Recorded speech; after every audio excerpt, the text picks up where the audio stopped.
Wake up, really gonna rise with the sun. Step 2, get some good, some food in you. Step 3, think real hard about what you wanna be. Step 4, everybody just do your thing. Wake up, today's gonna be a good day. Wake up, today's gonna be a good day. Wake up, today's gonna be a good day. Wake up, today's gonna be a good day. Wake up, today's gonna be a good day. Wake up, today's gonna be a good day. Wake up, today's gonna be a good day. Wake up, today's gonna be a good day. Yo, set your affirmations, aspirations. I got shit to do, the aftermath of preparation. Good food, good mood, blood in circulation. One step at a time, yeah, that's how you make it. Set a goal you control and the steps you take them. I try to pick one thought, have some concentration. And if I make a mistake, it's called education. I try to do this every day, call it replication. Wake up, today's gonna be a good day. Wake up, today's gonna be a good day. Wake up, today's gonna be a good day. Wake up, today's gonna be a good day. Wake up, today's gonna be a good day. Wake up, today's gonna be a good day. Wake up, today's gonna be a good day. Wake up, today's gonna be a good day. So life ain't easy, yo, I think there's a reason though. Ups and downs, just like every different season, yo. Sometimes I'm high, other times I'm barely breathing, though. You always gotta fight and hide from the demons, yo. Negative thoughts are poison, they rot. Head full of flies, so here come the clouds. They'll never stop unless I can swap all the bad for the good in my head when I'm lost. Yeah, so I'ma fake it till I make it. Positive thoughts are overtaken, I got patience. One day at a time is how you operate a cadence. A flow, you grow, you show yourself a foundation. Stay away from all the shit that causes temptation. I know that I like to do it cause it's sensation. I live my life in my head like a narration. Don't expect greatness, do my best, man, I'll take it. Wake up, today's gonna be a good day. Wake up, today's gonna be a good day. Wake up, today's gonna be a good day. Wake up, today's gonna be a good day. Wake up, today's gonna be a good day.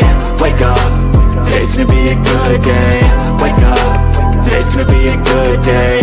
Wake up, today's gonna be a good day. Wake up, really gonna rise with the sun. Step 2, get some good, some food in you.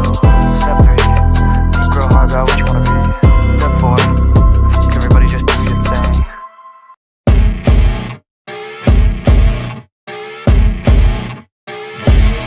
As you wake up in the morning, you want to find the latest, greatest information about criminal cases and have an intuitive conversation about the suspects associated with these cases. Head over to the Bullhorn Betty channel on YouTube.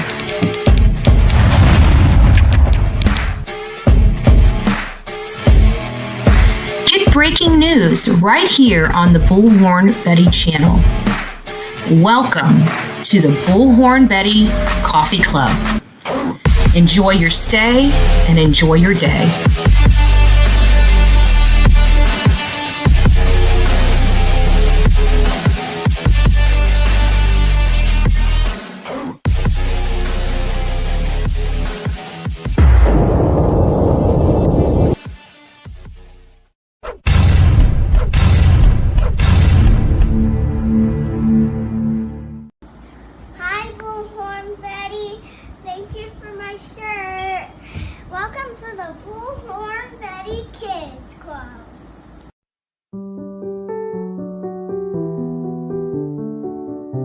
Tom, it's just a tough subject. A recent study by Brown University showed that nearly 450 children are killed each year by their parents. My daughters were picked up on a Friday by their father to spend the weekend, and that night he pumped carbon monoxide into their bedroom and slit their throats. Justice have begun for 2 children killed by their mother in Pickens County. 9-year-old Hayden King was laid to rest today. Hayden's 4-year-old sister Harper will have a celebration of life service tomorrow morning. Here's a story that's breaking at 6 o'clock. It's all centered around the 3 people you see on your screen. The key pieces in a Middletown murder case. On the left is James Hutchinson. Police say the 6-year-old was killed allegedly by his own mother. East Los Angeles mother was charged today with killing her 3 young children. The youngest was less than 2 months old.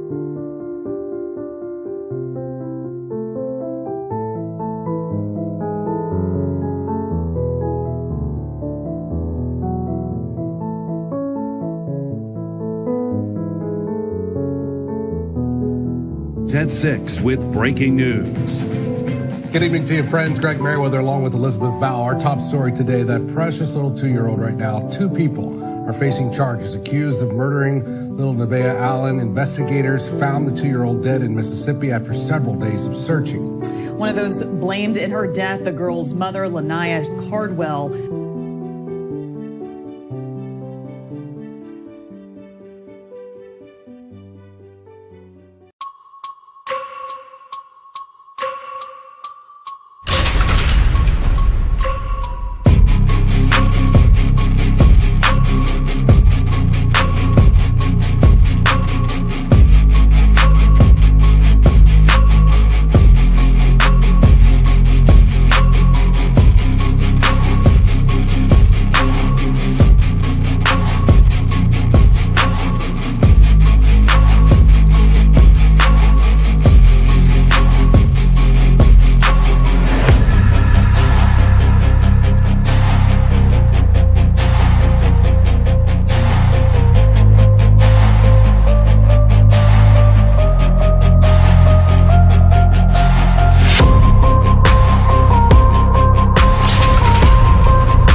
We're covering the case of Lilly and Jack Sullivan. Lilly and Jack Sullivan have disappeared from their trailer off of Gairloch Road in Lansdowne Station, Nova Scotia, Canada. And that's right, Canada. We don't usually cover out of country cases, but this one is so perplexing and so intriguing. It's hard not to watch. It's hard not to listen. It's hard not to pay attention to what's going on. And moreover, we have a mom that took off a day after these children were reported missing and has never returned and tries to tell us, by the way, she's not paying attention to social media, right? However, isn't it social media the first place she ran to change her relationship status, to take her social media page offline, to cleanse her social media page? It seems a little, I don't know, a little weird. Okay, can we just get a little weird? Get a little weird. So good morning, everybody. It's nice to see you. Melanie is up in the house. I was at the end, so I already see that the Eek family's here. Well, welcome, Mr. and Mrs. E. It's nice to see you. I don't know if I've got the Mr. or the Mrs., so I'm just going to say hi to you both. It's nice to see you. I don't know if we got Auntie up in here, but if we don't, she gets a big shout out for the replay. So it's nice to see you. And look who blessed us with their beautiful presence this morning. Biotic Sonia is up. She's up. Now we don't know if she's up moving around or she's just able to move the fingers, but she's here. She's here. So it's nice to see you. She does. I think, you know what I think we should do? I think whenever she's moving around, we should bombard her with a whole bunch of shirt orders. I think I'm going to get me one of my doggy, my little puppy that says, I love my mommy. And we're going to put Delilah's beautiful little face, but I got to get her in a cute little dress. We got to make her really cute. And then I'm going to send it off. Let me know when you're ready, Sonia. Let me know when you're ready. And actually, I've got 2 requests, and I'll send those to you as well. Whenever you're ready. Whenever you're ready, of course. Melanie, it's nice to see you. I see Mrs. TD Dean. I think it's a Mrs., a Mr. I don't know. We've never asked. Mr./Mrs. Should we just say X TD Dean? Good morning, love. I am in raw form. The real me too. It's nice to see you. Good morning, love bug. It's nice to see you, groovy gals up in the house. Me and you, Amy M, Denise. It's nice to see you. Our beautiful SRK. Hey, Kathleen. Robin's up in the house. Passion Flower, Unicorn, Indiana, YouTuber, Sonia. It's nice to see you. I think I've already said hi to you, though. Terry, it's nice to see you. Good morning. Oh, show poodles. Hey. It's nice to see you. Linda's up in the house. Mama, in my opinion, up in the house. It's nice to see you, love bug. I hope you're doing well. Who else do we have? Who else? I think it's Sharon. There you are. Pete. Hey, my love. I hope you're doing well.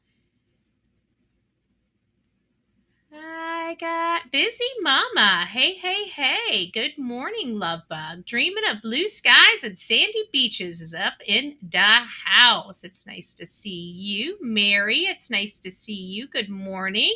And there's Mr. E Crimecast saying good morning, friends. Well, good morning. I hope you are doing well. Rosemary, it's nice to see you. Good morning. Frank is up in the house. Hello. Trust the process. Good morning. Betty fan. Big hug and kiss to you. Peggy, it's nice to see you. Little Orange Man, it's nice to see you. Hey. Trust the process. Danielle. Daniel. Good morning. Kimberly, it's nice to see you. Peggy, good morning. Did I miss anybody? Lisa B, always. I did. And love Lakers. It's nice to see you two gals. Good morning. Good morning. Who else do we have? I think, Canadian True Crime. Luna, it's nice to see you. Good morning. And I think that might, I seen Southern something. Hold on. Southern Mama, it's nice to see you. Joni, good morning. Eeyore Blues, good morning, love. I hope you're doing well. I missed somebody else, and I can't remember who it was. I think I got all you guys. Detective Whiskers, good morning. Lady Lexi and Karma's mom. If I missed any of you guys, I am so sorry. Well, good morning. So we have a lot to cover. I haven't really, if you guys are wondering why my schedule is a little weird, I'm not sleeping in, okay? I've been up really early. I've been kind of balancing a lot. My TikTok channel is kind of blowing up at the moment. With the Decker case as well as Lilly and Jack's case. And so I've been trying to manage that and keeping content over there as well as being over here and building a new channel because, we got a lot of information that needs to go out on the political front. And you guys know that I try to keep that off these true crime channels as much as humanly possible. I am human. I speak about my experiences and I have a lot of political experiences. So, it does, I do realize it's not everybody's cup of tea. So I try to keep that at bay, but I still am very political. So I have to have an outlet. So we got Betty for President over on TikTok, and it's been very therapeutic for Bullhorn Betty, very therapeutic. So if you guys kind of like that kind of thing, go over there and check that out on TikTok if you're a TikToker. Some people don't like TikTok. It's the Antichrist to them. And you know what? I don't judge. So do you. If you'd like to go over there, go over there. If not, go, whatever. Prayers for Seth and Jennifer. Amen to that. Hey, Samantha, it's nice to see you. Good morning. So we have a lot to discuss. I'm kind of getting a little raw over this uncle, like really raw over this uncle, because I can express why in I could literally take up 15 hours on the topic of why we shouldn't trust this man.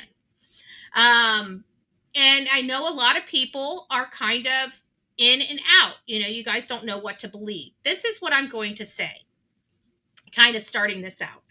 And this is going to be kind of where we're going to be keeping a lot of the conversation with Lilly and Jack this morning is around this man, this Dennis, I believe is his name, Derwood, whatever. Okay.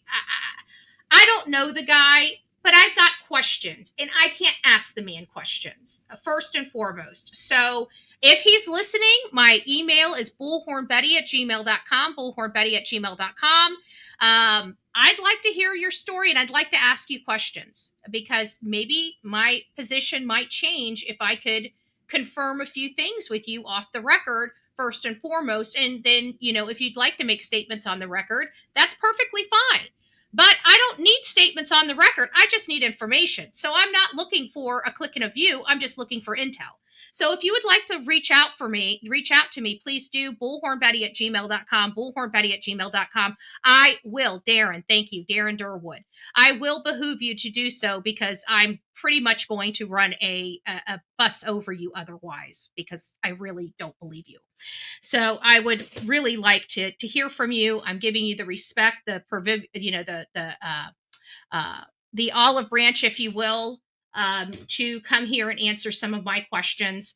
But if you don't, I know that this will get to you because I'm Bullhorn Betty, so I have a way of getting around.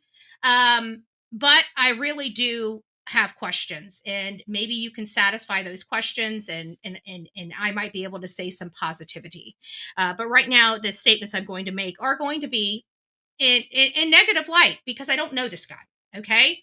And so I have a lot of questions as a person that looks at these cases. I always want to know what is the motivation of the person involved. Okay. If somebody's coming to social media and speaking to us as if they have, information, what does it say? Deceptive detective came in chat the other night and he seems not to believe Derwood. You know what? Me and the deception detective. I mean, I like him. Okay, I won't lie. Him and I seem to agree more than we disagree. Okay, and I like that. Do we disagree? Of course, there's a lot of things I disagree with him on. He doesn't believe. He believes that and I haven't gotten there yet. When it comes to John Benet Ramsey, him and the Lore Lodge, which are, you guys know how I highly respect both of those channels, very much so. And I give a lot of weight because they're just no bullshit people. You know what I'm saying? And I like that. I like people that are just they don't really care. They're not here. They're here for the information, to get the information out and their experience out. Their audience either loves it or hates it. And that's kind of how I am. You either love it or hate it, but this is it, And I like that. Now, granted, I don't have the experience or the Lore Lodge has a very discerned investigation or resource gathering, fact finding practice and process he does, and he does it very well. Okay. I like hearing him because he seems to get some of the things that maybe I've overlooked or missed or didn't think was very important and makes it important. For example, I'll give you a prime example of what I'm talking about when it comes to the Lore Lodge. So the whole thing around the divorce, okay? Nina, the Navy, Katie and Seth, all that. I didn't realize the importance of that information until he made me realize the importance of that information. It is important. Maybe not in the sense of Sebastian missing, but it's definitely an important factor that we must take into consideration for the whole of the case. And it was something that I kind of knew about. You kind of connect the dots. You feel like Chris and Katie were kind of having this affair in the Navy, but there was nothing really that drove that. And why is that important? Because all the bad things that's ever happened to Sebastian under not only Katie's watch, but Chris's watch as well, including an SA allegation, which I believe may have been going on, or this event shortly after they were in a relationship while both of them were married. I think that they were living in this apartment while they were separated, but when their relationship started, they were married. So it is an important factor that we must take into consideration because it's a behavior, it's a trait, it's a pattern of behavior for a person. And we see this in Christopher Proudfoot. He's 40 years old, much younger than me. I've been literally married one time. I've been divorced one time in my almost 46 years on this planet.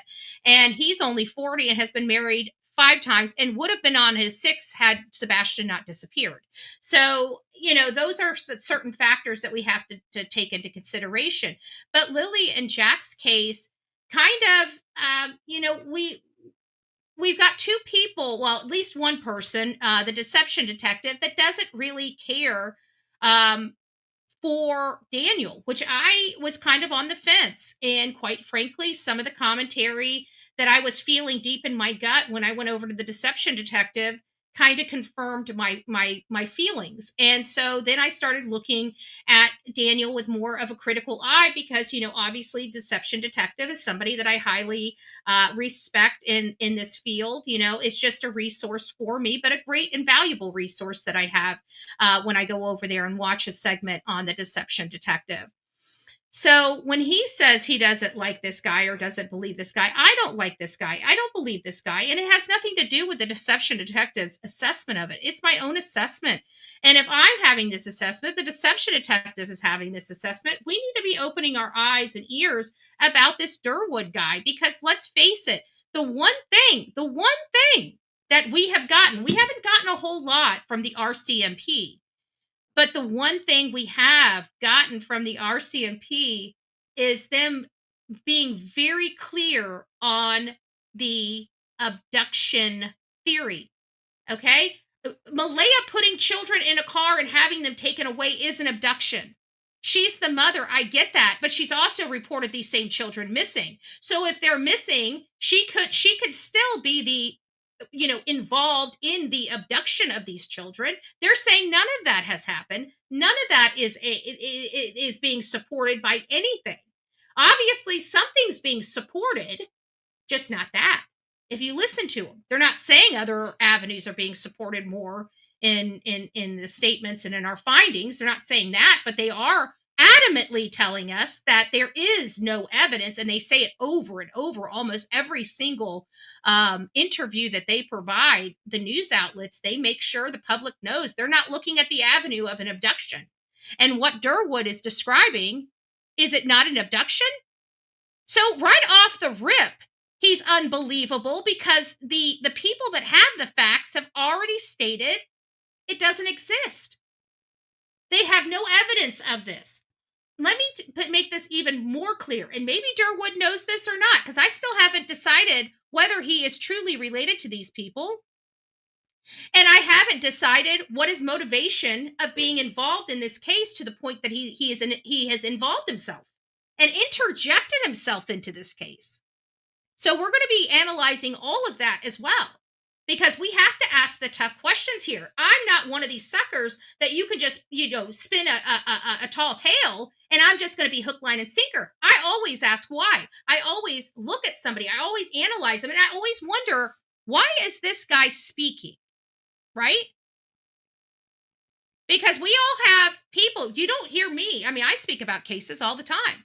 But you don't hear me going in and interjecting myself, telling people that I know beyond a reasonable doubt that these children were put in a car, placed in a car by Malehya. And don't worry, guys, the children are alive. We just need to find them. Total contradiction to everything we've learned from law enforcement. So why does this man, which now, allegedly, now mind you, he lied to people about his name. I'm Bullhorn Betty. I put stuff when I go to my county. I can't go up there and say to my county commissioners, I'm Bullhorn Betty. I'm a Manatee County activist and advocate. No, I have to go up there and say my name is Andrew Griffin. I'm a Manatee County activist and advocate. Right? I don't lie about who I am.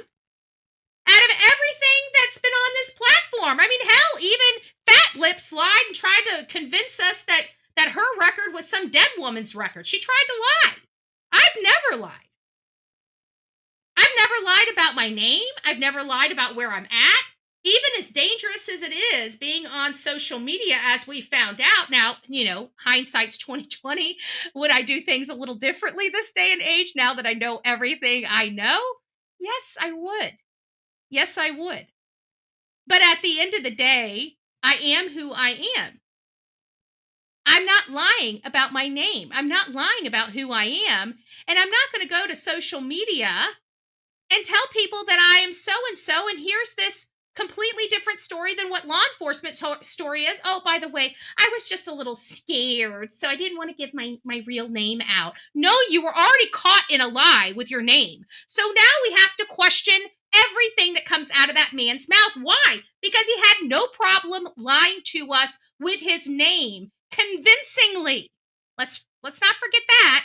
He had no problem convincing the world he was somebody he was not. So now that was lie number one, right out the rip. So we're supposed to believe, just disregard the first lie. He's telling the truth about everything else. I'm not buying it. And I don't think that people should have to back off how they believe because people are shaming them. Listen to this. I want you to listen to this. Maybe it's not on this one. Let me go back up. Where is it? Here it is. Here it is. Now, I don't know who wrote this, and if you're in my chat room, I'm very sorry if I'm about to embarrass you, okay? And I don't mean it to embarrass you. I'm just going to speak who I am, okay, and how I am. I'm really tired of these influencers. So you've already dug, first and foremost. Better be glad your name's not on here. I can push a button. But I'm about to just kind of run you over with a bus. But don't worry, I'm not going to run you fully over with the bus. I'm just going to park it on you for a second. I'm really tired of influencers saying Darren Getty's story is fake because he used a fake name at first. Lie number one, by the way. And he isn't related to the family and is lying about everything. When this is easily explained and verified by family members with 5 minutes of research. How can you verify with family in 5 minutes of research, first and foremost, when you're saying all it takes is just reaching out to the family, but you can research this in 5 minutes? I'm a very damn good researcher, okay? Pretty darn good. I didn't look into this joker because I didn't believe this joker. Everything he's saying is complete contradiction to what law enforcement's saying. And then I find out he's related to these idiots. And it makes you say, oh, what motivation does he have to tell a lie? Oh, maybe to cover his family's ass? Just a thought. Just a thought if he truly is related. There is a motivation behind it. But I wanted you guys to hear my comment. So I said, well, it's not that simple. Oh, and it says, how lazy do you have to be? Oh, honey, cupcake. Lazy. Lazy is that comment right there. Lazy is not doing your own damn research, lady. That's lazy. And then to sit there and waggle the finger out there with no supporting information. Show us. This is on Missing Jack and Lily Uncensored Discussion and Update. So show us your receipts, lady. Come on, Cupcake. You got so much to say about us influencers. I can tell you his statements are false because law enforcement says his statements are false. That's how I know he's lying, first and foremost. Okay, now that we're over that. Well, it's not that simple. Why would he lie about who he is? Question mark. This is a red flag for any investigator. Then comes to the motivation for him coming forward in the first place. Why? The actual investigators say there's no possibility of an abduction, but what is being described is an abduction, no? So now comes to who is this person, and we find that he may be related to the family. If we suspect the family, wouldn't that mean he's running interference? And the answer is yes. That would mean this man is doing nothing but running interference. So I want to make sure that we call a spade when it comes to this. This man's statements, who do they benefit? They only benefit the suspects. And the suspects, unfortunately, are the mom and the stepfather in these children's lives. How do we know that? Because who else could it have been? They were home alone, in the middle of nowhere. In the middle of nowhere. They got cameras, now granted, not right around them, but they got cameras on both sides of that road, somewhere on both sides of that road. So you can see everybody that's coming into that place and everybody that's going out of that place. So we know if Malehya's car made it to that camera or not, or if Daniel's car made it to that camera or not. If Malehya's car and Daniel's car are not seen on any of those surveillance cameras, either going in or coming from, then those children are somewhere between their house and before the cameras. That's how I look at things. That's how I look at things. What we have here, in my opinion, is staging. The factual information is there's one boot print, and we learned that there was a possibility that Lily's blanket or a piece of the blanket was out near the footprint, right? To me, that's staging. We found one pink boot inside their house, but not the other one. Where's the other pink boot? Because the last time I checked, children usually, when they put their shoes on, they usually put two shoes on. One for the right foot and one for the left. It's kind of funny that there's only one boot print outside and one boot inside. And where is this blanket? And why would she take the blanket outside if she's got her backpack? These things don't make sense. Even if you try to dumb it down and make it like a child thinking. Many of you guys have grandchildren. Ask them. If they were going outside to play, would they take their backpack? Probably not. Would they take a toy that's supposed to be inside toy instead of outside toy out there with them? Yeah, a toy if they're going outside to play, but a backpack, a blanket? That sounds like kids that were running away from home more than playing, no?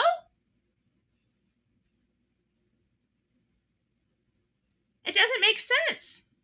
It doesn't make sense. So we're not lazy over here on social media. I can promise you that. We're the furthest thing from lazy. All I do is work, right? I used to have a normal job. I used to work for accountants. That's my first profession, was working with accountants. I went to school, got my AA and paralegal studies. I worked for, attorneys for a decade and a half. And then I ended up going into my own business, and I've been doing that for a decade and a half. Probably closer to a decade. So, it's I don't know. I'm the furthest thing from lazy. We've been getting everything right on these channels. We've been analyzing these cases, all the cases that have made it to court. We had spot on. Every case that we have covered that has made it to court, our assessment of it was spot on. Even Brian Koberger. In all fairness, Brian, hey, Justin, it's nice to see you. Even Brian Koberger, think about it. When I got to the scene, when I was live, that first live, I know some of you guys were there when I went live. The first thing I said is there is no way that these kids that everybody's accusing of doing this had anything to do with this. This is somebody we're not talking about. I told you guys that, but that was the first thing I said to Olivia before I ever even turned those cameras on. I looked at that place. I walked in. I was slipping and sliding on the slush and the mush going up the side of their house. I went to the back. I looked at their house. Something came over me. I knew right then and that, definitively, without a doubt, on November 17th, that everybody that's accused, all these people, I think it was November 3rd or November 20th, actually. All these kids that everybody had been accusing of doing all this stuff, I looked at them and said, you're wrong. This is somebody, I guarantee you, we're going to find out this is somebody we never even have named yet. I remember saying that. And lo and behold, we have a Brian Koberger, somebody that nobody had ever heard about. So, hey. So let's get on with this. This is kind of long-winded, and I'm going to read this one. Is this the one I want? The CPS visit. I think this is important. I think the CPS visit is ultra important to us because in many of the cases that we have that involve children, it seems very hinky to me. If true, wouldn't you go to the RCMP? Not you. Exactly.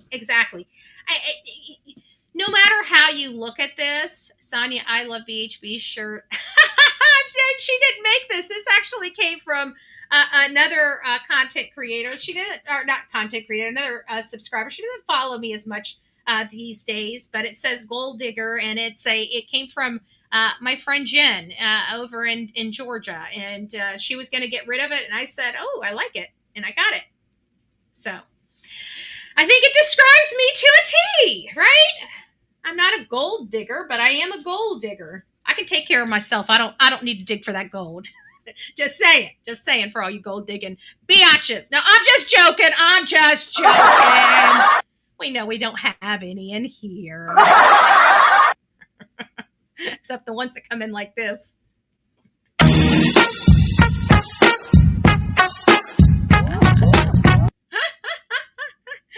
Oh, good gracious. So, we've been hearing a lot about throughout all of the cases that we cover. And I've always said, this one, we don't hear of any Department of Children and Family Services in here. Remember, at the very beginning of this case, I said, well, I don't know how I feel because we always have the Department of Children and Family Services involved before the children usually go missing. And I said, we're not hearing that here. I don't know how to feel about Daniel. You guys remember those discussions?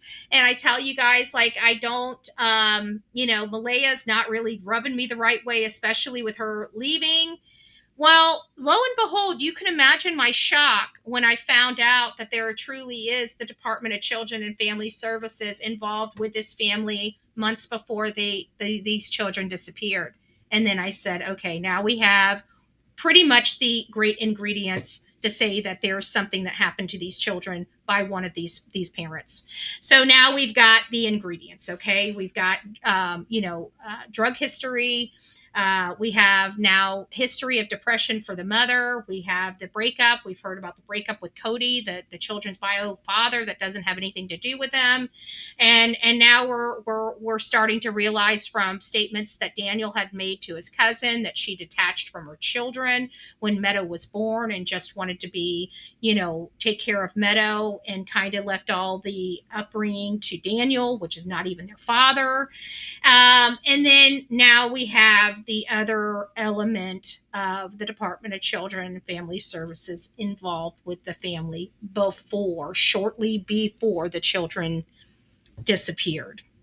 And that truly is a shame. So now that we have all of these things, these are not looking good. We now have established a pattern, right? And we've now established that there is more that goes behind their closed doors than meets the eye. And then you couple that with the already known information, but didn't quite know how it played into it with Malehya Brooks-Murray leaving on May 3rd and never returning again. That was the most suspicious. I mean, we're not talking about a step parent throwing their hands up and saying, F it, and leaving and being done. Okay, you're talking about the mother. Okay, this is the woman that gave birth to these two children. Okay, she carried them in her womb for 9 months and gave live birth to them out of her vajayjay. Okay, that is a mother. And we have mama bears here in this channel. And we, mama bears, can't figure it out. How do you leave your children behind? Much like Katie Proudfoot. Except Katie at least had the scruples to know she needed to bring her happy little behind back home to Hendersonville, Tennessee. And she did. Malehya, on the other hand, she's been gone and bouncing. She was at her mom's. Okay, though I don't like her mom or have any respect for her mom, and it's for no other reason than her mom not being an upstanding woman. Never mind an indigenous woman, which should have very much high regard for them and their offspring's offspring. So I have no respect for grandma, okay? Because grandma should have been out there. I tell you what, if these were my grandbabies, and I can tell you, I don't know if my mom's up in the chat or not, but even with my step grandbabies, I guarantee if anything happened to my step grandbabies, or my mother thought that I could have had anything to do with it, or they were just disappeared under my watch, my mother would be tearing it up. And that's grandma. And if the naysayers out there want to say, well, she's not even biological, well, then that should show you that even a biological grandmother should act even more intense than a non-biological grandparent. Oh, Justin's father? Oh, thank you for that tidbit of information, Lisa. I did not know that. I thought she got her heritage from her mom.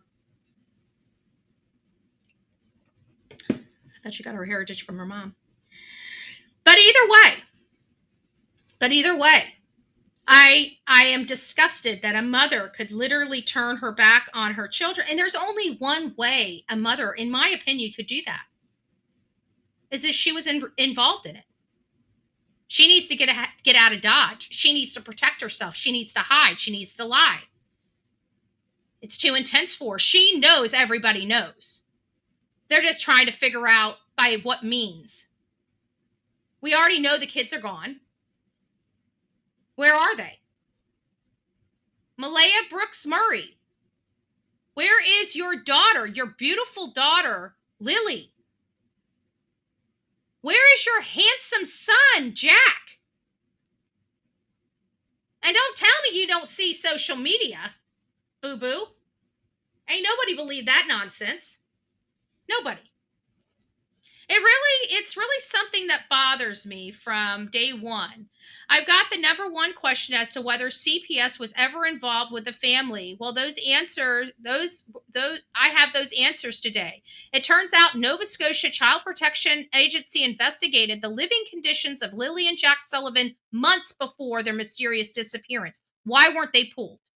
The case file has been reviewed by the minister responsible for child welfare. Scott Armstrong, a Nova Scotia Minister of Opportunities and Social Development, confirmed in an interview that the agency had a file on the children prior to their disappearance, but said it would be inappropriate for him to discuss the agency's findings. Well, usually if it was good findings, I don't see why it would be inappropriate if it was good findings, right? It seems like it would only be inappropriate if it was bad findings. Daniel Martell confirmed that a social worker with Child Protective Services visited the home several months ago for the condition, for the condition specifically. That's over the top. So obviously they were on the radar for not treating their kids or having a good living environment for their children. That's what the way I'm looking at it. Why were the children not removed? They could have saved these two children. Isn't this the same drumbeat every single child case we come to? Child Protective Services were involved. Child Protective Services could have saved this child. Child Protective Services made the wrong decision, and now two children are dead. You know, it seems like the same song and dance we hear from case to case. Summer Wells, Child Protective Services involved. Sebastian Rogers, Child Protective Services involved. The West, Child Protective Services involved.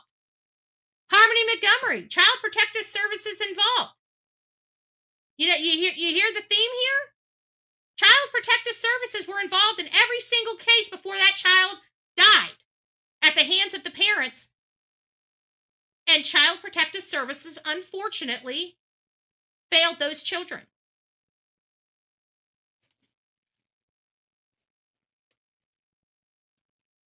The biggest thing for me is how she left the property where the kids allegedly vanished, almost as if she knew they weren't coming back there anyway. It's incredibly suspicious. Do you think Malehya's behavior is deceptive? Yes, I definitely do. Her actions are not those of an innocent parent who truly wants their children found and brought home. What avocation has this lady ever done for her children? At least in Leilani Simon, BJ made her stand in front of a freaking camera. Where's Grandma Dearest? Listen, lady, your grandchildren are gone just like Belinda Gray's. Where's your voice? Did you lose it? Cat got your tongue?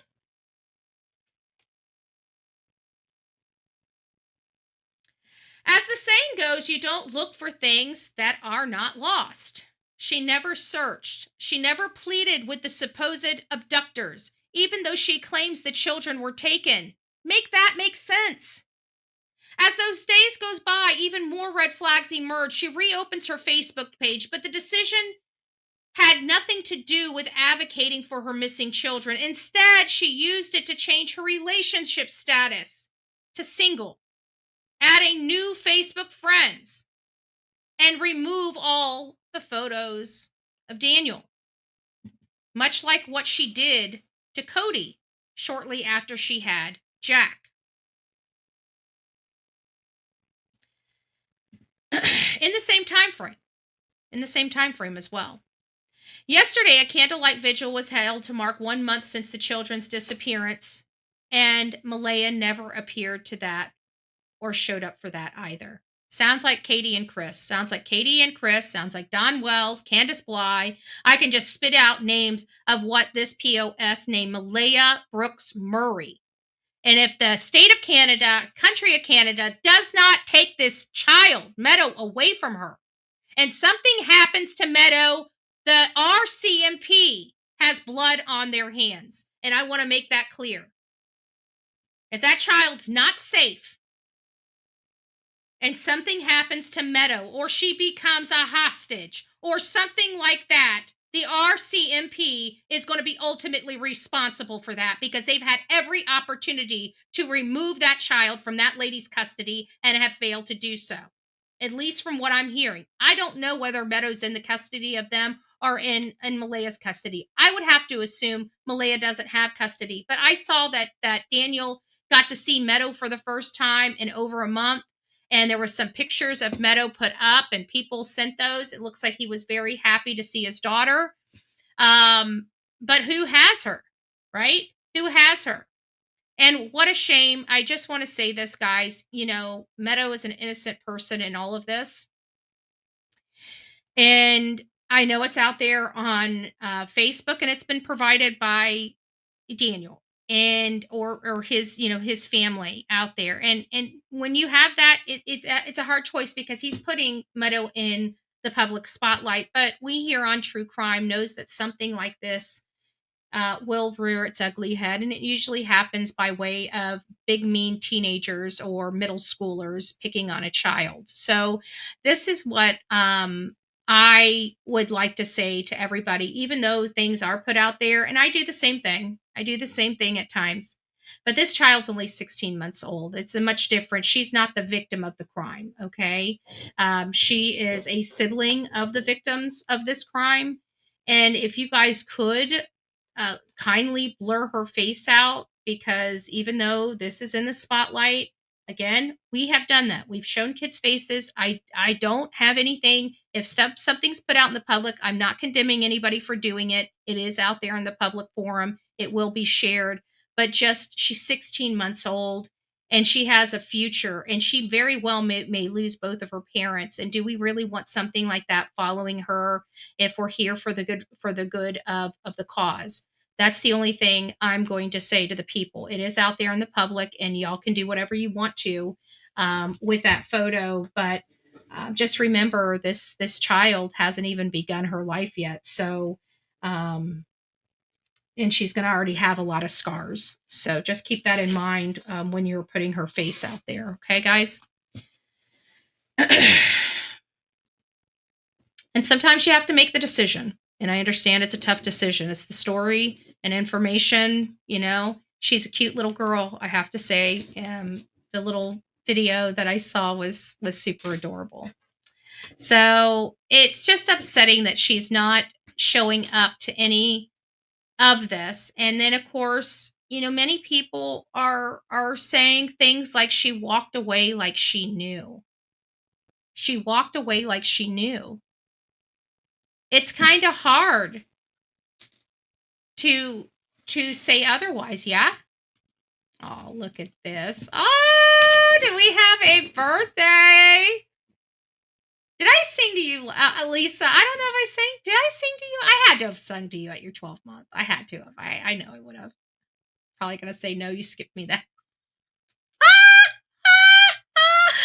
Ginger has a Bullhorn Betty birthday today. A Bullhorn Betty birthday. Let's give her a tune. A whole year Ginger has been with us. A whole year. Let's get a singing tune. Our pipes cleared. Hold on. We're gonna need to really do this.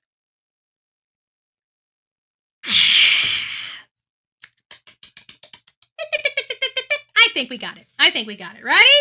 Let's sing to Ginger. Happy birthday to you. Happy birthday to you. Happy birthday, dear Ginger. Happy Bullhorn Betty birthday to you.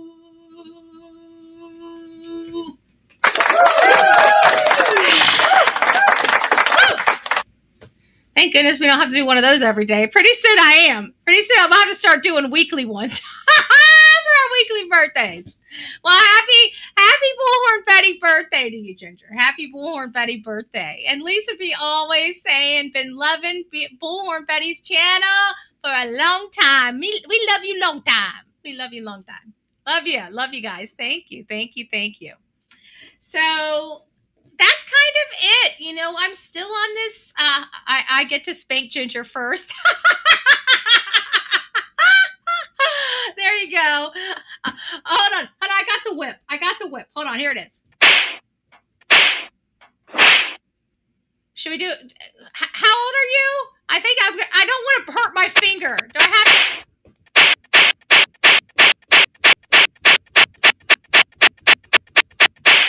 Wow. I'm not going to have a finger left.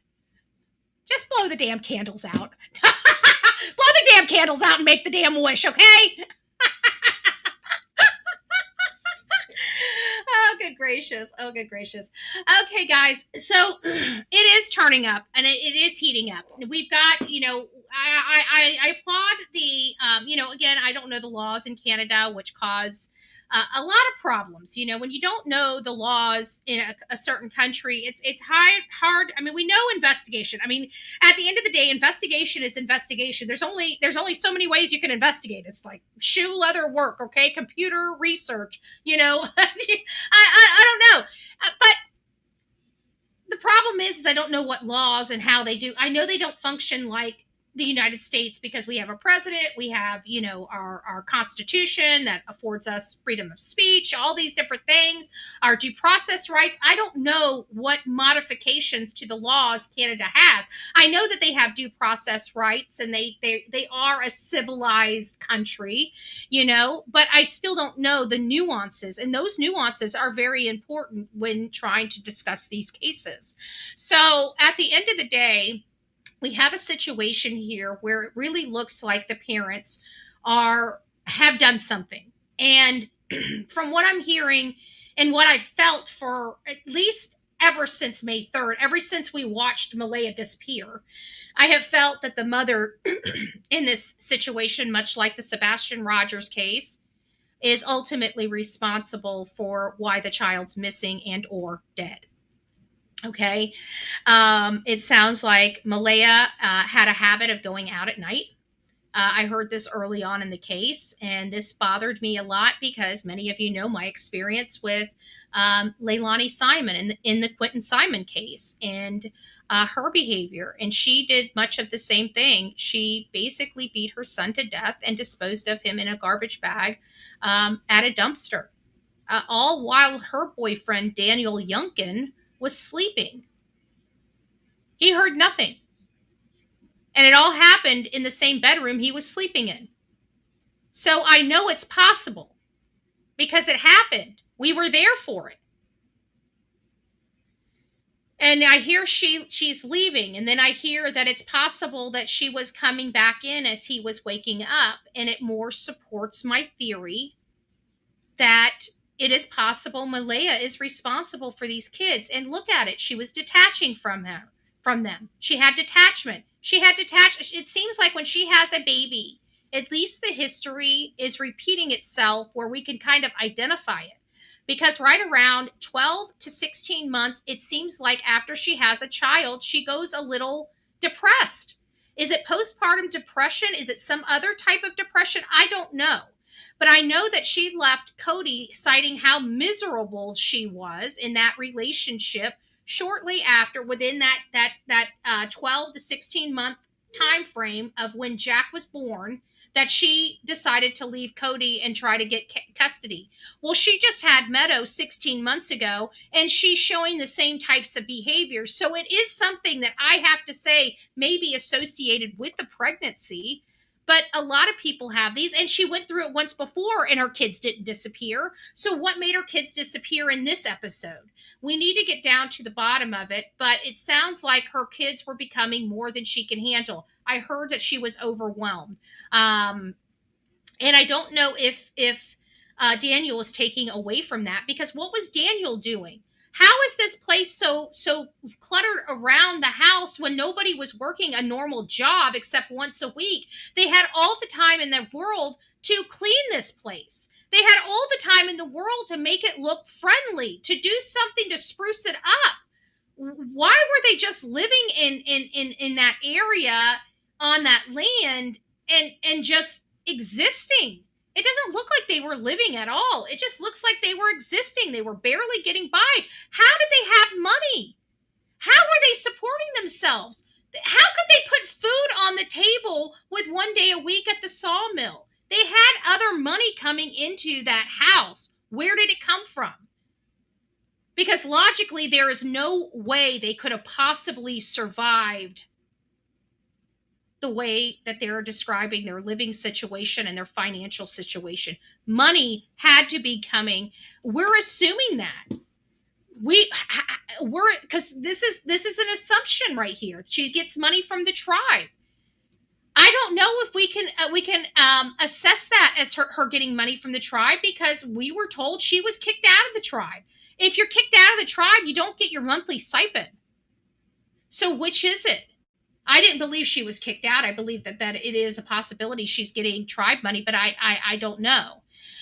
Just to let you know, Michelle, but I'm just playing because, playing the devil's advocate here, because at the end of the day, people have been saying that she's been kicked out. They wouldn't accept her kids, this, that, and the other. They're not giving her money for kids that's not accepted into their reservation, into their tribe. And I don't believe that, because I had many people from the tribe reach out to me and say, nah, that's probably not how it works. But I also was thinking, since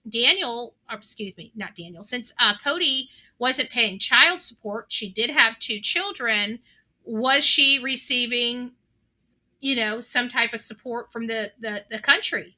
Like we have, Section 8 and food stamps, and if you have young children, I guess you can get monthly expenses paid. Was she getting something like that? Because we know Daniel wanted nothing to do with the kids, and it doesn't sound like he was paying his child support or had anything to do with the children from that point. So I don't know. But I'd like to find out more definitively, Michelle, to be honest with you. That would help. Grandfather Brooks is a tractor. Allegedly, no action. Grandfather Brooks is a tracker, allegedly. I've never heard of the grandfather. Where is he? Is he tracking? I mean, if he's a tracker, why isn't he, I have to think that he's pretty elderly if it's a grandfather, because Daniel's dad's deceased.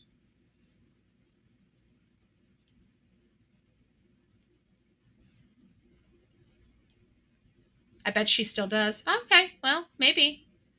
I'd like to know. I really would.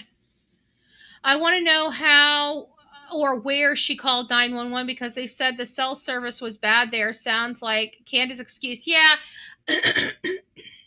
I believe they have a landline. I'm pretty sure they would have a landline. But I was also thinking about this, and it could be that they have like Wi-Fi through dial-up service, so they're not without internet, and they could probably use that for internet. And I think they would have a landline out there, a landline phone, if the satellite wasn't if they have no internet service out there. This day and age, I think the internet has solved a lot of cases. And I think that, this is a necessary infrastructure item that should exist all over the world. There shouldn't be any dead zones, because those dead zones are where havoc wreaks. And we need to try to, shore that in as much as possible. So I don't know who that is, though. I want to know where she called 911. They said the cell server. Okay, we got that one. I heard that the unemployment lets you work one day, so it's like you have almost a normal paycheck. So that's why he works at the sawmill, because he's unemployed, and they're giving maybe he's getting an unemployment stipend. Tribe money comes every 3 to 4 months. The reason I know that is because my son gets tribe money. Okay. Gotcha. That's interesting. I don't know how it works. I'm finally getting off the animal cruelty border. I know a few women who get that, and it's a lot. Okay. Well, if it's a lot, then why are they living the way that they're living? I'm so confused. I'm so confused. If they're making money, why are they living in squalor?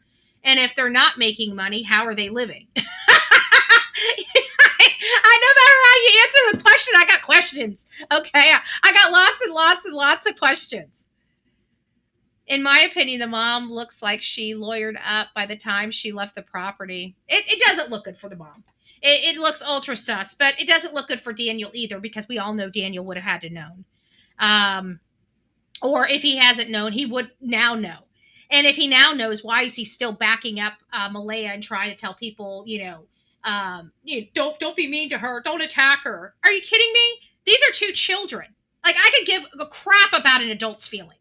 Okay, let me tell you, I could give a crap about adults' feelings. When it comes to children, no, I don't let up. We push the pedal up to go. Okay, we're flooring it, because something is not right here. We're not backing off. We're not going to worry about adult feelings when we got little kids where we don't know if they even have feelings. I don't care about adult feelings. Okay, don't come here with this emotional bullcrap. Okay, am I an emotional person? Yes, I am an emotional person. But when it comes to these cases, you got to remove your emotions, because we got to think logically. And you can't think logically being a blubbering mess. Okay? And at the end of the day, logic tells us moms don't run away from their children. And we have 2 cases where moms ran away from their children. Katie Proudfoot ran away from Sebastian Rogers. She put some tuna fish and blankets out for him, like he's a freaking animal. Sick crap. And you have Malehya Brooks-Murray, another sick woman that not only left her children, never returned. That kind of sick woman. No, we're not letting off for her. And as a matter of fact, we're going to be including you in on it too, bub. Okay? And Daniel, the answer, my statement is exactly to you as it is to whatever his name is, your uncle, whatever, running interference. The only way I'm going to believe you is if I have an opportunity to ask questions and have you answer them. You don't have to do it publicly. I'm not going to force you. My motivation is the intel and the information and getting the opportunity to ask you. If you'd like to have those public, I'm happy to make them public. But at the end of the day, I've got questions. And right now, it looks like you know something. So if you don't know something and you want a badass person on your side, reach out to bullhornbetty@gmail.com. bullhornbetty@gmail.com. I'd like my questions answered. No, I do not believe that guy. I do not believe these kids were loaded up in a car. Okay? I do not believe these children are alive. Why? Answer that question. Why? She wasn't fighting for custody with anybody with these kids. Why would she need to steal them? It doesn't make sense. If we were going to apply that logic, it would have been Meadow that was kidnapped or abducted or stolen, not those two. Those two aren't tied to anybody but Malehya. She can take them and make decisions for them any darn time she wants to. She didn't have anybody she's fighting for custody for those children. No, Belinda wasn't taking her to court to try to get custody of them. Nobody was. So this whole nonsense that this is she put him in a car so she could flee is hogwash. She could have just packed him up and fled. Daniel has no rights to these kids. The theory doesn't hold water because it defies logic. Who's she running from? Who's she taking the kids from? Hello?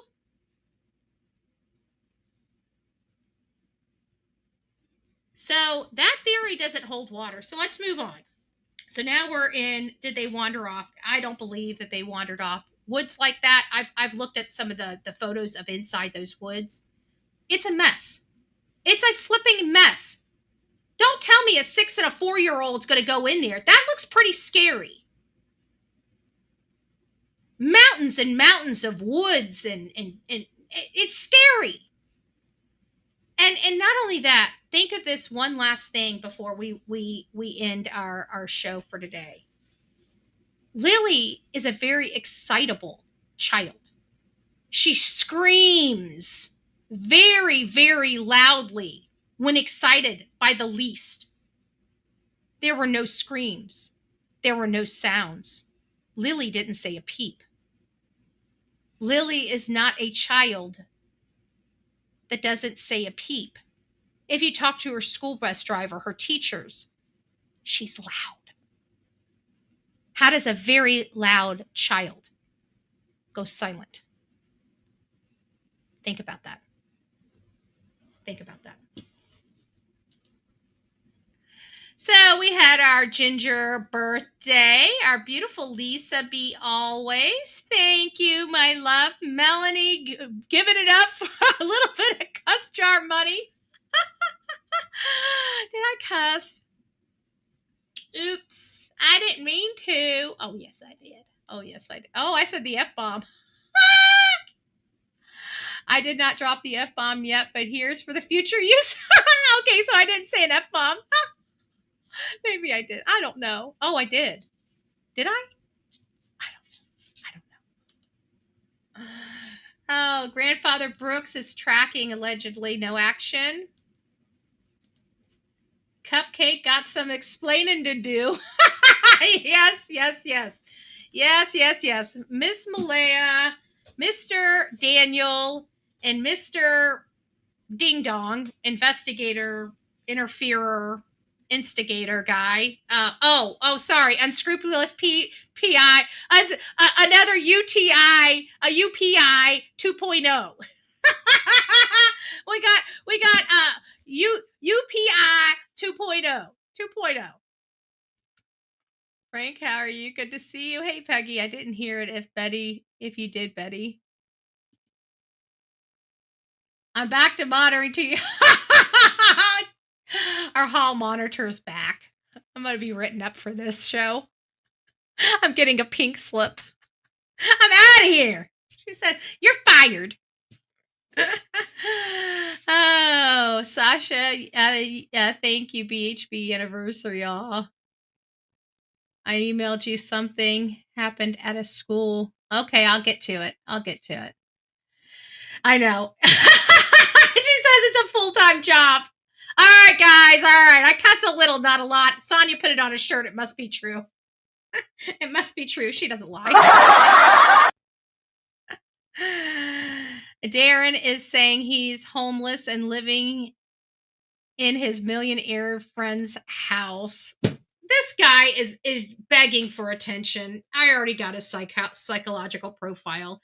Guys, he's a joke, okay? If he's that broke where he's living, he'll tell you anything for $1. Okay, we're not believing him anymore. Okay, he's full of pootinanny. Okay, he ain't got it. He ain't got it. So we're going to stick with law enforcement. Okay, we're not going to stick with family members that are running interference for their family to try to get their family out of trouble. Okay, we're going to stick with law enforcement. And right now, law enforcement says there's no abduction. So they either wandered off or we have a foul play situation. And we just looked and learned about a lady by the name of, her name's Michelle. And her name is Michelle Giannis, something like that. I can't remember the pronunciation. And she's a professor in the criminal justice department at the University of Louisiana in Lafayette. I may have her title off just a tad. But she said that this is, this is not a normal case, that this case defies logic. She says that this you don't get cases where children wander off and then wander off with no evidence. I mean, you're talking about two kids. There's no evidence to support that they've wandered off. And again, that defies logic, because again, we're dealing with young children. That this really does resemble what she refers to as adult quiet disappearance, where an adult just poof vanishes off the face of the earth and you can't find them and they're nowhere to be found. You can't find any evidence, but they say that the evidence specifically is the issue, because this evidence doesn't have evidence where evidence should be if the story is as the parents are saying. And so that it's a different way of explaining it, but it makes sense, right? So you're kind of basically saying that there is foul play here, because if the children just wandered off, much like the parents said, you would expect to find XYZ evidence out there supporting that. Broke limbs, you don't necessarily see footprints in the earth, but you can see impressions on the grass as the grass is breaking. You can see impressions on the sticks and other things. For Layla Santinello, that's how we learned where she slept that night, because we followed the sawgrass and how the sawgrass was leaning. Because if it was leaning toward us, that means the person was walking toward us. If it's leaning away from us, that means that somebody is walking away from us because they're stepping on it. You have grass like this, you're stepping on it, and you're pushing it down, and you're pushing it down, and the tops of it are going to lay in the direction that you are walking. So when it goes this way, we know you're going that way, right? That's how we found where Layla Santinello slept. In the forest, we followed the impressions on the ground. There was no footprints. There was just broken grass. A path of broken grass that we could clearly see was a path that somebody walked, because the grass was up to our shoulders. So you could clearly see that there was a lot of grass going this way that was down. You could see almost like a path, if you will. That none of that has been found here. Okay? And that path could have been made by anybody. It could have been made by a deer. It could have been made by a light child. But there was still a path to follow. We happened to follow it. We found a campsite, right? So I'm absolutely convinced, if nothing more, I don't think it was Layla's campsite that she was at. I think it was just a campsite she stumbled across and figured, oh, this is a safe place. So I just feel if they had wandered off, there would be evidence that they wandered off. And that's the one thing that we're not hearing. What we're hearing is that the children poof disappeared, and law enforcement says absolutely no evidence to support abduction. So it leaves two options. There's no evidence supporting the children wandered off. But because of the lack of evidence, I think it supports foul play. And I think many of us believe it supports foul play. Now, if we believe it supports foul play, who would have had the motive, means, and opportunity? Well, there was only 3 other people that had motives, means, and opportunity. And only one of those only had opportunity, not the motive or the means, because the third person is Meadow. Okay? The only other person in that house. She had the opportunity, but she didn't have the means or the motive.